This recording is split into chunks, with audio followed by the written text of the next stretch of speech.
Okay, so I'm not gonna lie to you. I've thought about it. I've taken a little bit more time than usual to sit and fester with my emotions here, and I really think this might be my favorite episode of the show so far. I am dead serious. Also, hi everybody, welcome back to the channel. Welcome back to our weekly Rent-A-Girlfriend discussion videos. Today we're talking all about episode 5, Hot Springs and Girlfriend. But before we get into it, quick reminder to hit that subscribe button. Again, we're trying to get to 25K before the end of the year. It's gonna be close, and I'm gonna need your help. So if you haven't done so yet, hit that subscribe button. Without further ado, let's go ahead and jump into it. Okay, I'm gonna be very quick with this thing too. Quick addendum right off the top. I am trying to make these videos slightly shorter to save my vocal cords, which have been really killing me lately. Thankfully, it's gotten way better, so my throat barely hurts these days. But it was enough of a scare that I wanted to make sure that I'm making these videos slightly shorter. So we're gonna aim more for a ballpark of like nothing over like 30 minutes. We're gonna try that anyway. Again, the channel is called JoJo Talks Too Much. I think you get the idea that me rambling is just sort of part of my whole shtick. So sometimes I might go overboard, but we're gonna try to keep it from now on under the 30-minute mark as opposed to trying to be under the 40-minute mark. And yes, I've been trying to be under 40 minutes, even though sometimes we went even further beyond. But yeah, so the idea is that if this video is slightly shorter, now you know why. Without further ado, we got to talk about this week's episode. Legitimately feel as though this is my new favorite episode of the show. Now, I have been saying for a while now, and if you saw the Isekai podcast episode that we did over on the Twitch channel, I adored this show. I like, when I call it trashy, people think as though I am like mocking it, and that's absolutely not the case. I have been doing nothing but like, by calling it trashy, it's like, it's me saying like, this is my favorite thing. This is like my popcorn food. And y'all know this. In fact, I've seen like 9 out of 10 comments pretty much agreeing with me that this show, well, yes, it is trashy. It is the good kind of trash that you love to watch, and you sit there with popcorn wondering who's gonna end up with best girl, or sorry, who's gonna end up with worst boy, rather. So you're desperate to see what's gonna happen. You're desperate to see who is truly best girl, who is gonna end up with worst boy. You know what I mean? It's that kind of show. And when I say that's another thing too. When I say worst boy, I did say it in a way to sort of like rib on Kazu. You know, like Kaz. Like I try to poke fun at Kaz here and there, but I should emphasize that one of the reasons why this episode is up there amongst my favorites is we already see, and I'm sure some people disagree with me on this, but this is just how I feel and how I read the episode, that this was huge growth for Kaz. Kaz, for me, started the show as like, this is my boy, and he's a bit of an idiot, but I want to see him through this, into being like, this guy sucks. He is not just a trash can, he is the trash within the trash can. He's not even dignified enough to be the thing holding the trash. He is just the trash. He is total trash. To last week where I was like, okay, Kaz, I was a bit harsh. Maybe it's not so much that you're trash as much as you are the trash can. You hold a lot of trashy things. Like, you know, you have trashy opinions, you have trashy things that you do, but you in and of itself are not trash. You are, you know, you're our trash can. You know what I mean? And this week, I'm not saying that he is our boy once again, but I will say that he made tremendous strides. I don't know what is the in-between between being our boy to being our trash can. I guess he is now our half-empty can of pop. He is our half-empty can of pop, I guess, because, you know, it's almost trash. I don't know. Chat, I've been streaming on Twitch too much. Comments gonna let you guys decide what the in-between our boy and our trash can would be. Regardless, that is where Kaz currently sits. Especially because this episode is basically acting as the episode that changes the Mizu-Kaz dynamic probably forever. And again, not a manga fan, just in general an anime guy, so I don't know what happens in the manga. I don't know how the relationship develops and changes from here on out, but it just felt to me as though this were the catalyst to the total shift in how we've seen these two portrayed. And that, of course, the moment being the immediate aftermath of what happened last week with Kaz swimming after Mizu. And I should emphasize that Kaz diving through the water the colors. Oh no, is it time for color theory? Not really, it's just the sunset, but like it makes the underwater scene beautiful as as Mizu is like falling into the lake, and just like she's not cognizant, but you see her slipping down into this abyss, and this light like from the sunset on the top of the surface of the water is illuminating like what it can until like just above the darkness, and then you see Kaz swimming down to reach her, and it's the lighting is just freaking fantastic. I loved it. It gave the scene this excellent dynamic color to it that I just had to emphasize was like super dope, and I just thought it was fantastic. I do think, I guess if I really wanted to stretch it, you could call the sunset basically like ending this chapter of the Mizu-Kaz dynamic, because again, I really feel as though things are very different after this week's episode. Because when you get down to it, if Kaz didn't jump in the lake when he did, because it didn't look like anybody else from the boat was going to be doing nothing about it. I mean, like, obviously they would have tried to get her, but they would have like spent too long trying to get like life jackets and diving equipment and whatever. Like they would have spent too long trying to get her out of there. Kaz said, screw that, and just dove in, no questions asked. He broke his phone, and we do know for sure that it is broken. And yeah, this man just jumps in, just completely dives in, no questions asked. And he does actually save Mizu. And if he wasn't there, Mizuhara probably would have died, which is like a crazy thought to me.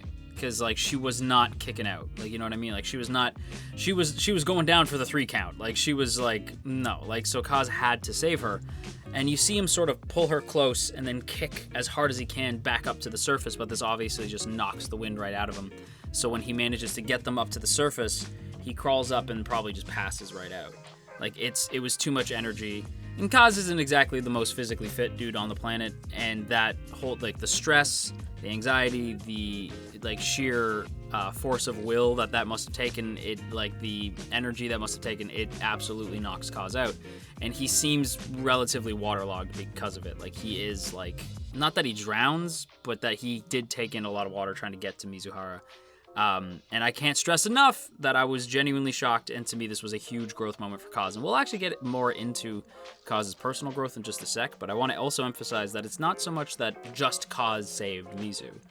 Mizuhara also saved Kaz's life. They saved each other's lives. So at this point, it goes beyond just client and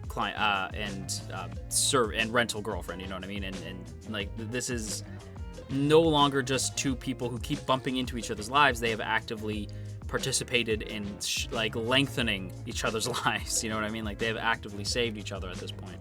And that's, for Kaz, that the fact that Mizu saves him, it isn't just like physically saving him, as we see a little bit later in the episode. He is probably, by the end of the series, she will have emotionally saved him as well. And so I just thought that whole scene was absolutely fantastic. My girl was even smart enough to do them chest compressions, and CPR and all that stuff. And what I loved is in this moment where Mizu even says, like, why would you go through all this trouble just to save your rental girlfriend, right? And she's panicking because she's thinking, like, oh my god, he's gonna die. And so she has this flustered moment where she's like, why would you do this just for me? Like, I don't understand. And it's, I don't know, it was a moment, I think, where she realizes how much of a good person he is. We even see the flashback of Kibe saying, like, he is a really good dude, underneath a lot of the, you know, the nonsense. He is a good guy. And Kibe has a lot to do in this. Not a lot, but Kibe is also sort of instrumental in a lot of Kaz's development as well. But I appreciate, too, that when Kaz is sort of, like, fading, he even says, like, Granny, I'm sorry. Like, he apologizes to Granny Kino. He apologizes to Mizu, basically feeling like he really let them down as he starts to fade, but Mizu ends up saving him. My one gripe with this scene, if I do have to give it any gripe, it's that, like, this scene should have just been like, oh my god, we saved each other's lives, that's insane.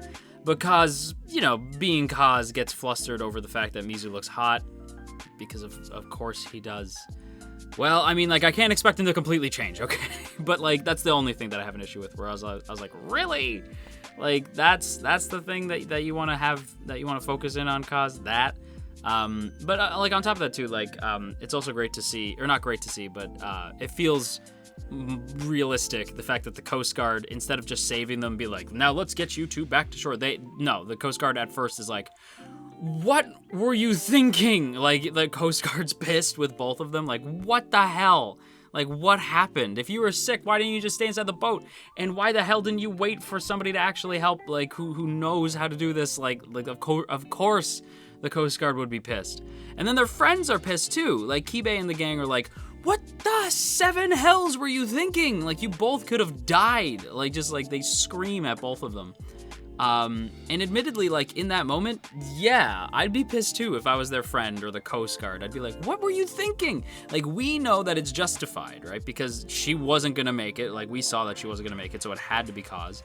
And she ended up saving Kaz's life in turn because she made it, she could save Kaz. So, like, and this makes Kaz probably feel better, because if Kaz didn't go in to save her and she died, that would have been forever on his conscience, and this would have been a much sadder story.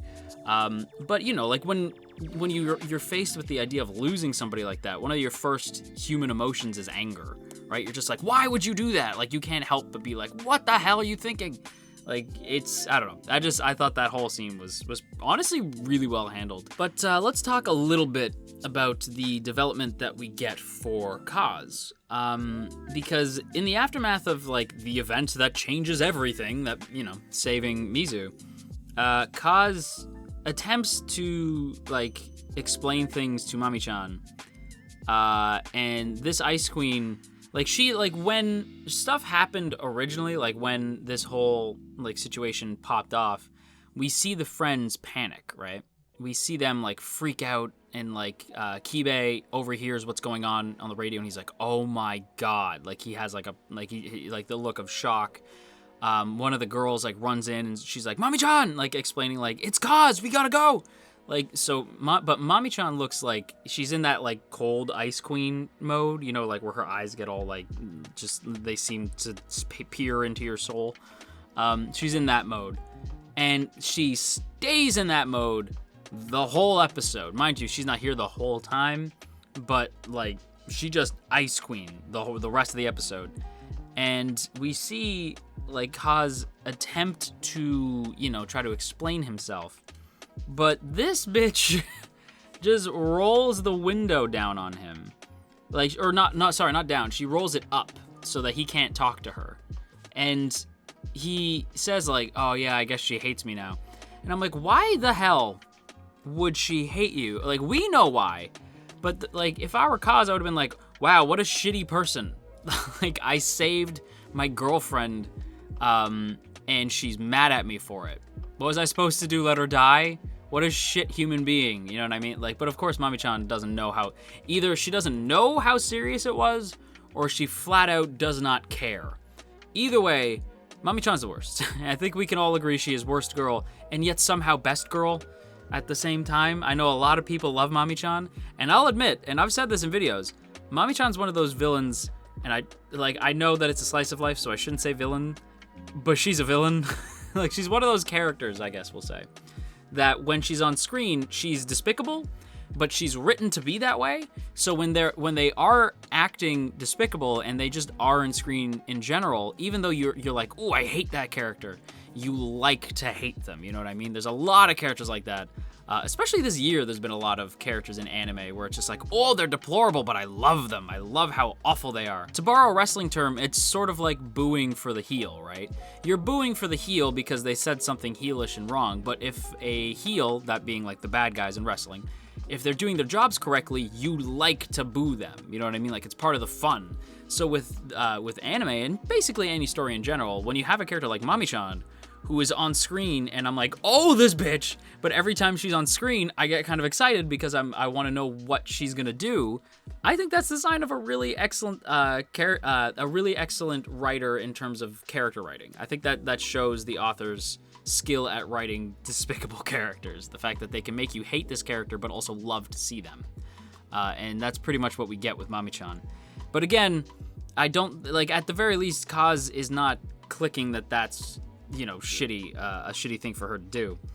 Instead, Kibe is the one who basically says, like, that you clearly love Mizu, right? So like I don't know what this whole like we're breaking up thing is, because you clearly still love her, because again he thinks that they're actually dating, and Kaz is like, what are you talking about, love her?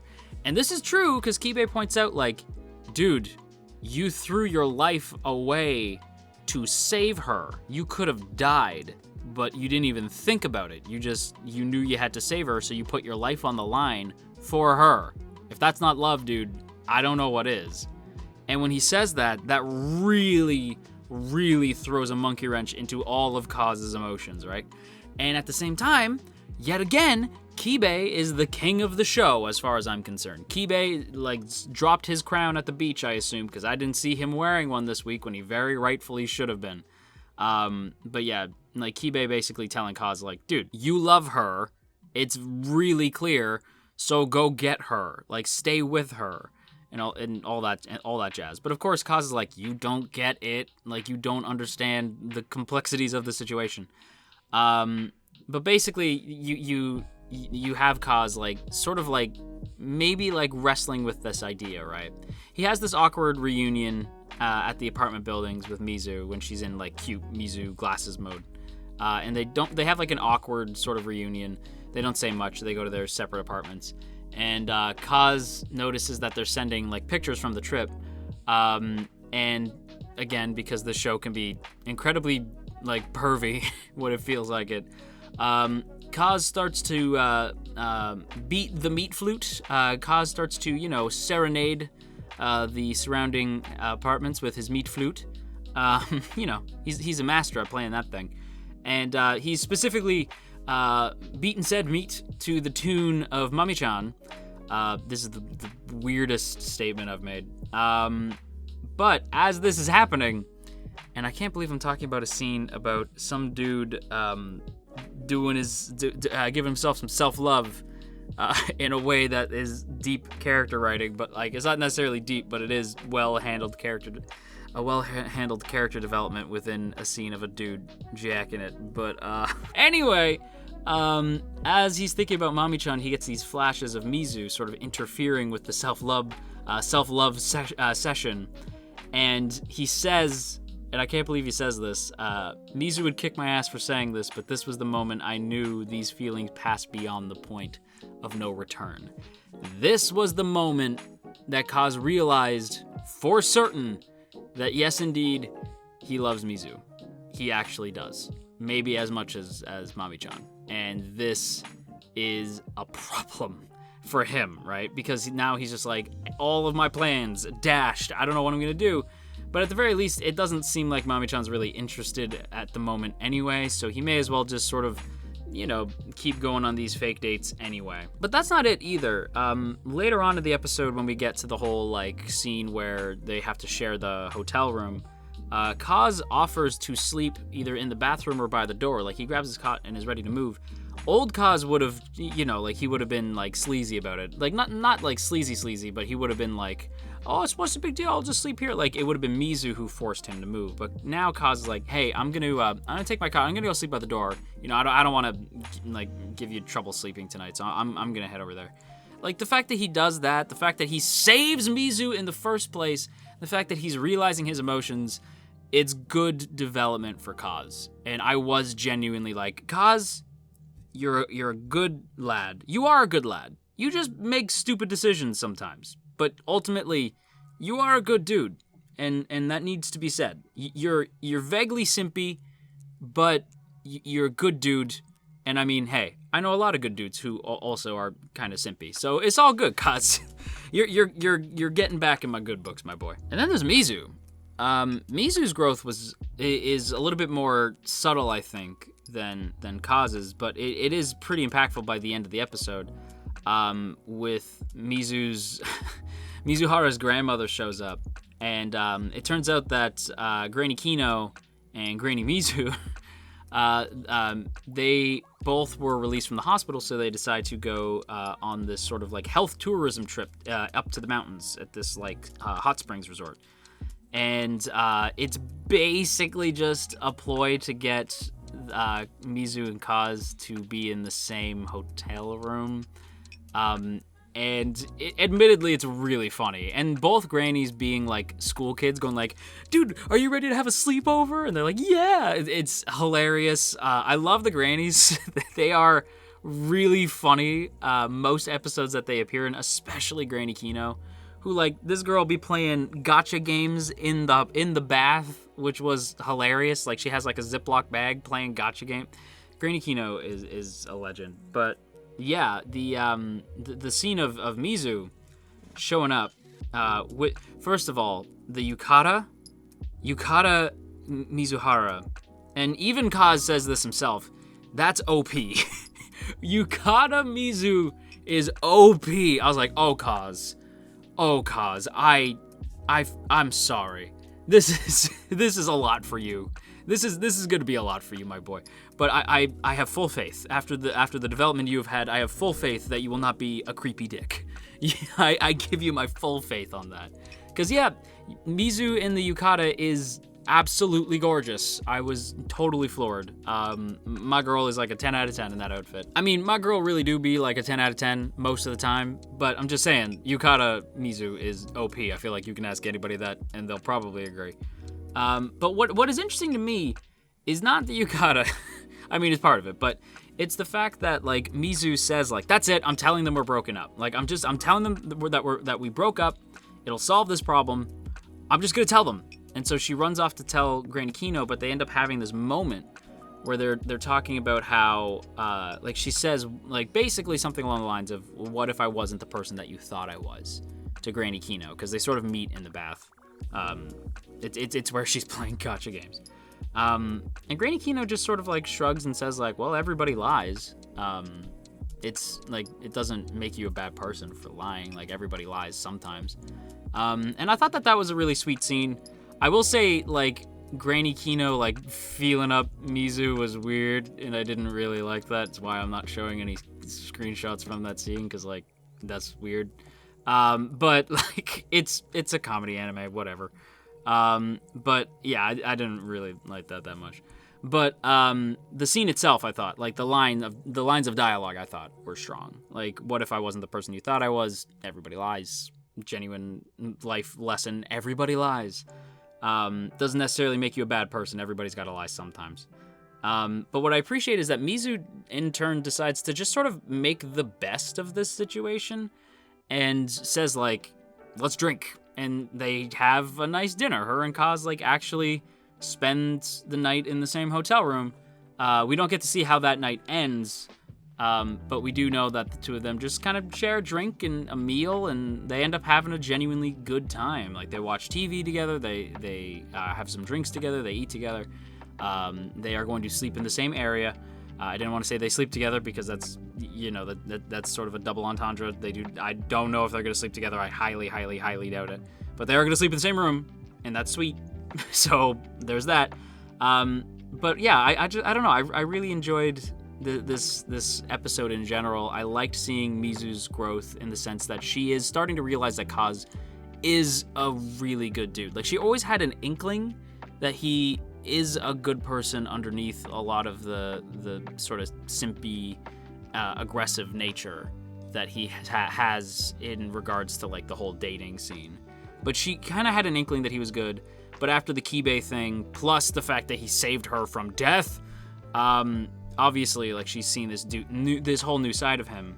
And even she can't really bring herself to tell Granny Kino that they're not actually dating, or that they've broken up.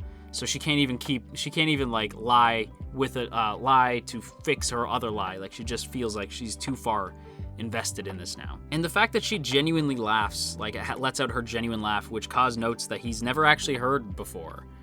And the fact that she says, like, I'm not gonna make you sleep in the bathroom or over by the door. Like, you can sleep here. It's not a big deal. Like, the fact that she's becoming more and more comfortable with him, I think is a really good sign. I was really impressed by this episode. I was impressed with Kaz's development. I was impressed with Mizu's development. And overall, I just thought it was a really solid episode. And just one additional note, as my timer is beeping at me. One quick additional note. The preview for next week shows finally one of the other girls shows the girl with, like, the short haircut. I'm excited to see how she enters the story. It seems as though Mami-chan might be gone for a bit. I don't think she's like permanently out of the story or anything. I just think like we're probably going to be focusing on this other girl, and they don't want to get rid of Mizuhara, so they're going to focus on the short-haired girl, which I think might sort of bump Mami-chan to the side for a little bit. But I wonder how she gets involved and how she sort of gets mixed up into Kaz's nonsense. It'll be interesting to see. But with that said, everybody, I'm going to wrap up my thoughts here. I hope you guys enjoyed, and hey, if you did, then don't forget to boop that up snoot, which means hit the like button if you didn't know, and share if you care. And of course, as always, I want to give a big thank you to the good folks in the T Squadron. Look at these beautiful names, and there's some new names in there too. Oh my, how fancy. And if you too would like to join these beautiful people, then be sure to check out that first link in the description to check out our Patreon page. For less than a cup of coffee a month, you can help keep this channel afloat, and I would sincerely appreciate it. But on that note, everybody, I'm going to go have a cup of tea, and I'm gonna play Shadowverse. I don't know why I told you, but I've just been craving to play Shadowverse for some reason. Don't know why. Anyway, until next time, you stay classy, AnyTube, and wash your dang hands.